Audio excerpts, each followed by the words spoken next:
नमस्ते बच्चों, मैं Tripti Sangani Saraswati group of education channel जो आपकी ही एजुकेशन चैनल है उसमें आप सभी का स्वागत करती हूँ। बच्चों, पिछले क्लास में हमने इकाई नंबर 15 खरगोश और हाथी इसकी एक कहानी का अभ्यास किया था। आज हम इस क्लास में चैप्टर नंबर 16 पर जाएंगे, लेकिन उससे पहले लास्ट क्लास में जो पढ़ाई की थी उसको फिर से दोहरा लेते हैं। बच्चों, पिछले क्लास में हमने हाथी और खरगोश की एक कहानी पढ़ी थी। एक सरोवर के पास, एक जंगल में एक सरोवर था। उस सरोवर के पास बहुत सारे खरगोश रहते थे।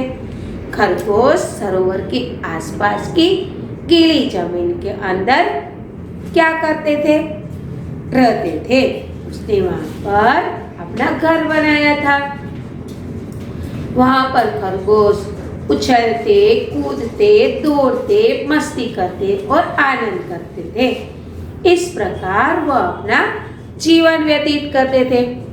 जंगल, उसमें भी सरोवर के पास गीली जमीन के अंदर छेद कर खरगोश वहां पर रहते थे। आनंद करना, कूद करना, उछलना, इधर से उधर भागना उसका यह जीवन बन गया था।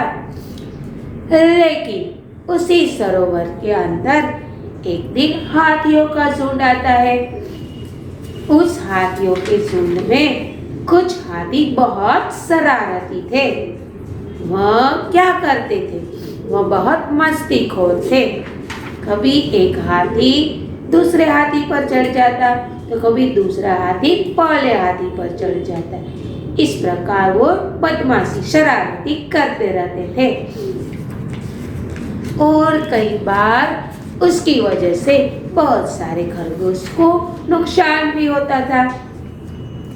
ये सारे हाथी सरोवर के पानी में सूंड से पानी पीते और नहाते थे, जिसकी वजह से चारों ओर पानी फैल जाता था और उसके पैरों के तले बहुत सारे खरगोश कुचल जाते थे। फिर खरगोश की परेशानियां बढ़ गई।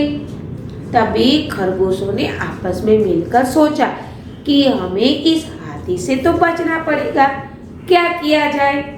बहुत विचार विमर्श करने के बाद खरगोश का सरदार हाथी के सरदार के पास जाता है और कहता है, क्या करता है? पहले वो अपने दोनों पैर उठाकर नमस्कार करता है तो हाथी भी सूंड उठाकर उसे नमस्कार करता है।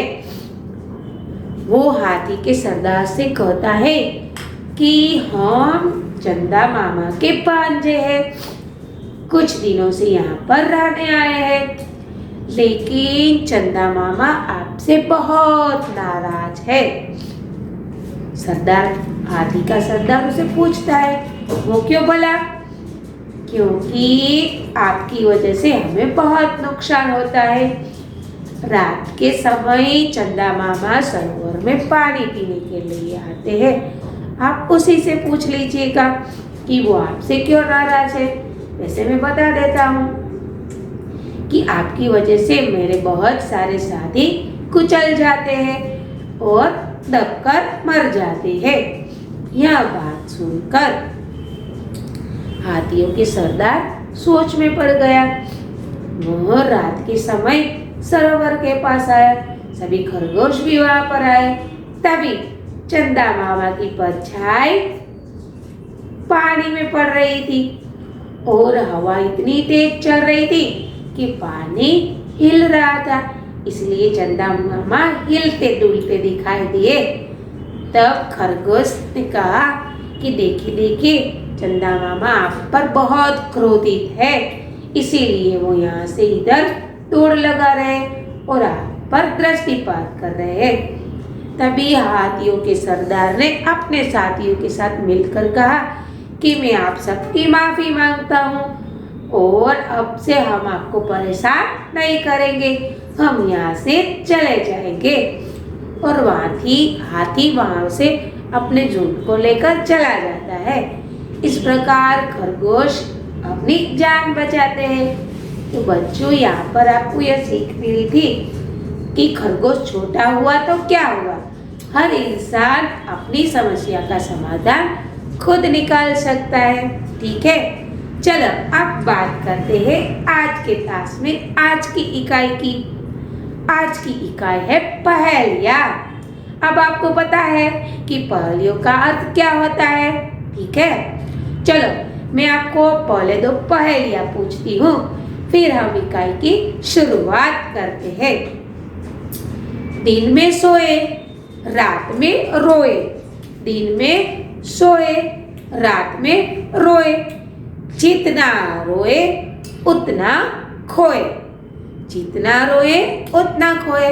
बताओ भला वो कौन? सोचिए, दिन में सोए, रात में रोए और जितना रोए उतना खोए। यस, इसका जवाब है मोमबत्ती।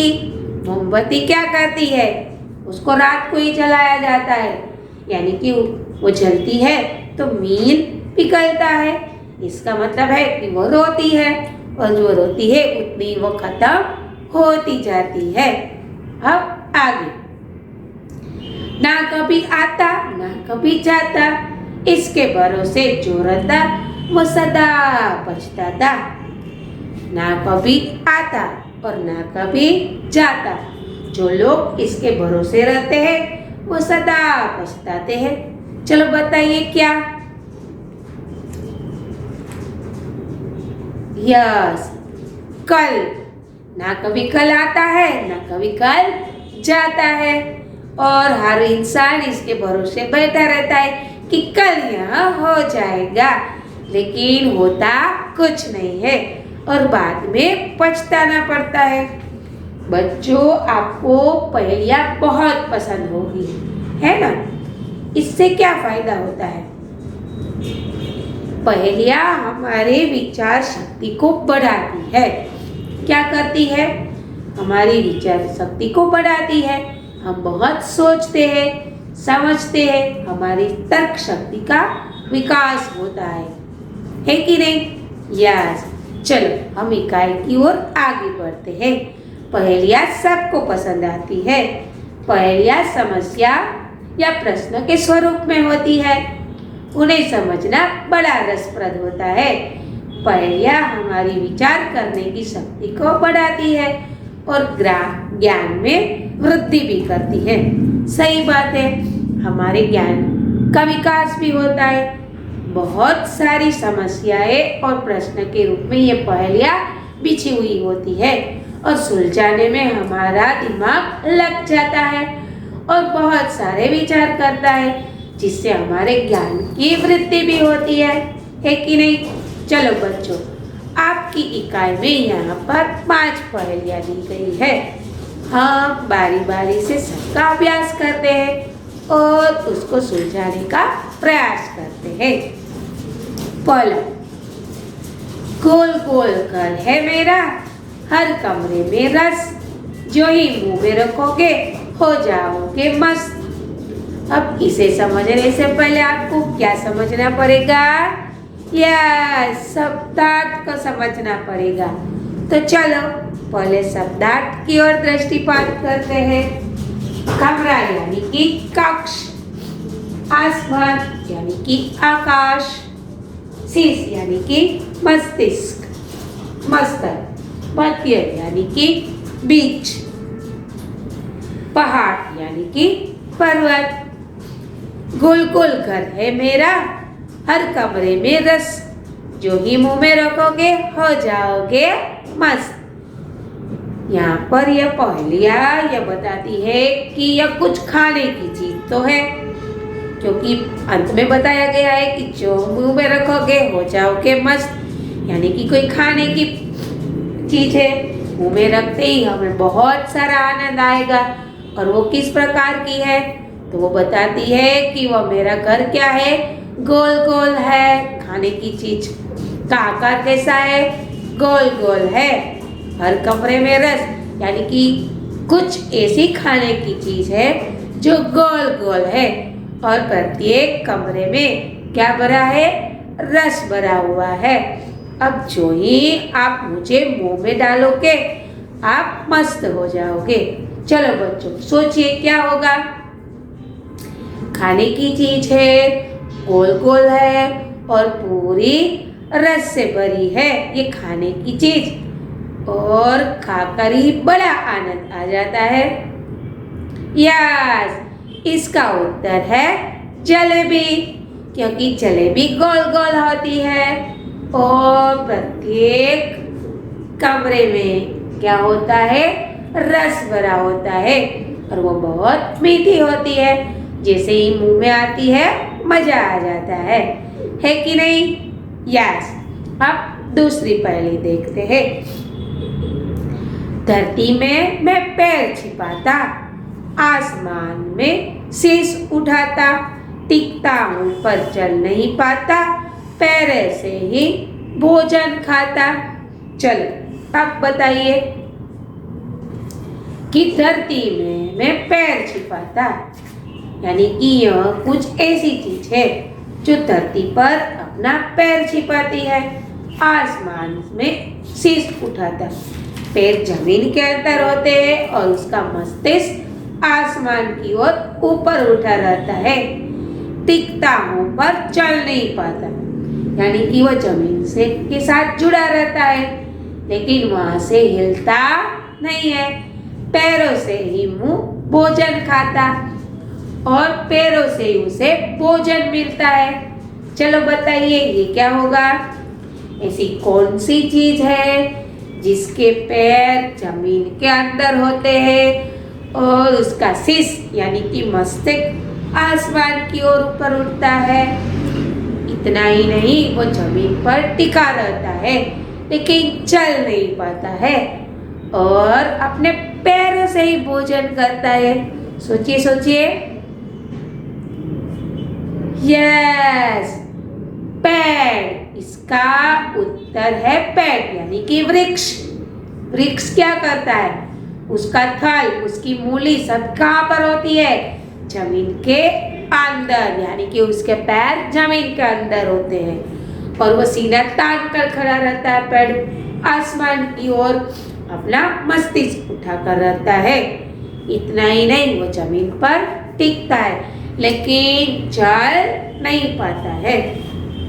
और इसके अलावा बताया कि वो अपने पैरों से ही भोजन करता है। सही बात है, जमीन के अंदर से ही उसको पानी वगैरह मिलता है, इसी के हिसाब से वह भोजन करता है।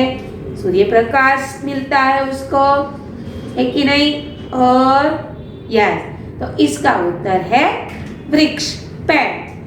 अब देखते हैं तीसरी पहेली। 3 अक्षर का मेरा नाम, सिर के ऊपर मेरा स्थान, अंत कटे तो पग बन जाऊं, मध्य कटे तो पड़ी रहूं। चलो बताइए।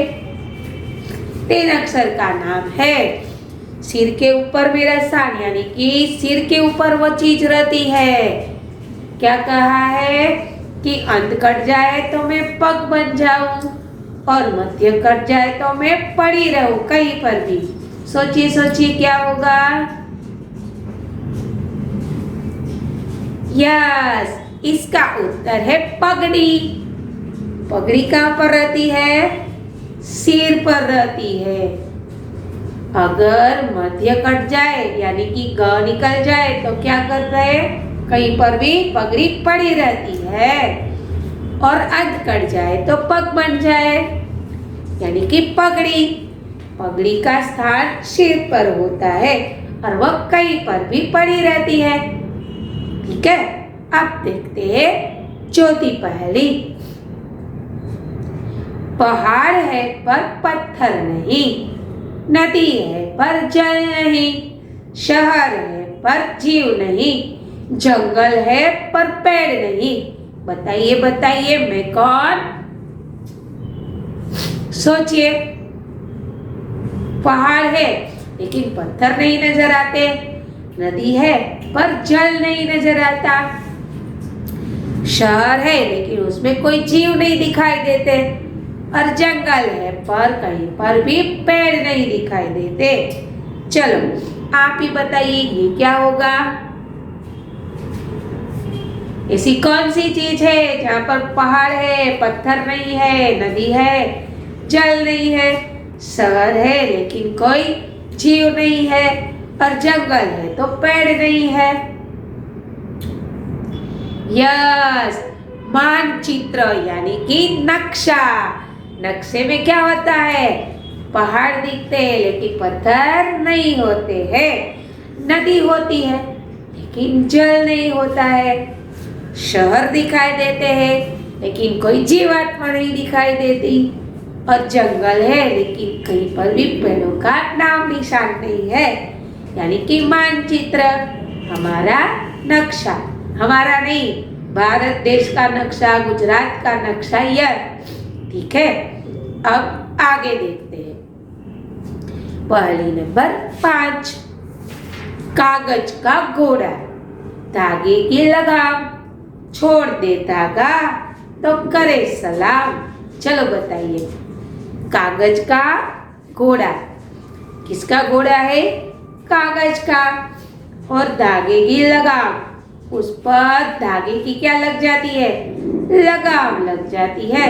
छोड़ दे धागा तो करे सलाम। आप बताइए क्या हो सकता है?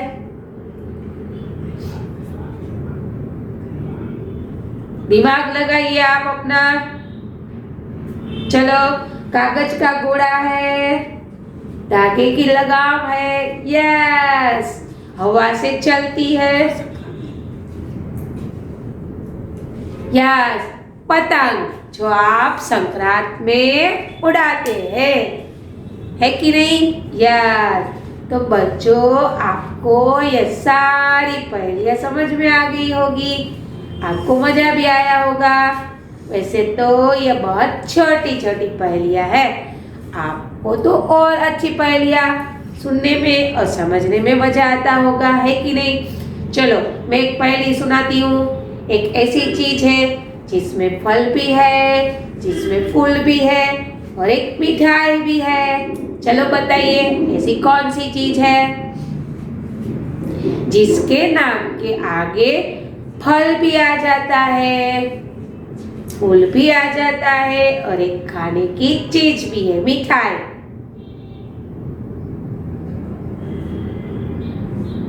बता दूं? यस, गुलाब जामुन। गुलाब एक फूल भी है, जामुन एक फल भी है, और गुलाब जामुन एक खाने की मिठाई भी है कि नहीं? यस। तो बच्चों, यहाँ पर हमारी इकाई खत्म हो जाती है, क्योंकि एक छोटी सी इकाई थी, लेकिन सोच बड़ी रखती है, क्योंकि इससे हमारे दिमाग का विकास होता है, सोचने की शक्ति बढ़ती है। आप भी अपने घर पर बहुत सारी पहेलियों को सुलझाइए, बहुत कठिन पहेलियों का सामना कीजिए और उसे सुलझाने का प्रयास कीजिए, जिससे आपका दिमाग तेज बनेगा, है कि नहीं? यार बच्चों, इस बोर्ड का स्क्रीनशॉट ले लीजिए, जिससे शब्दार्थ समझने में आपको आसानी मिल जाएगी। और आज आपका होमवर्क यही है कि आपको जितनी भी आती है उतनी पहेलियां इस किताब के अलावा क्या करना है? इस किताब के अलावा आपको जितनी भी पहेलियां आती है उतनी पहेलियां आपको अपनी नोटबुक के अंदर लिखनी है, ठीक है?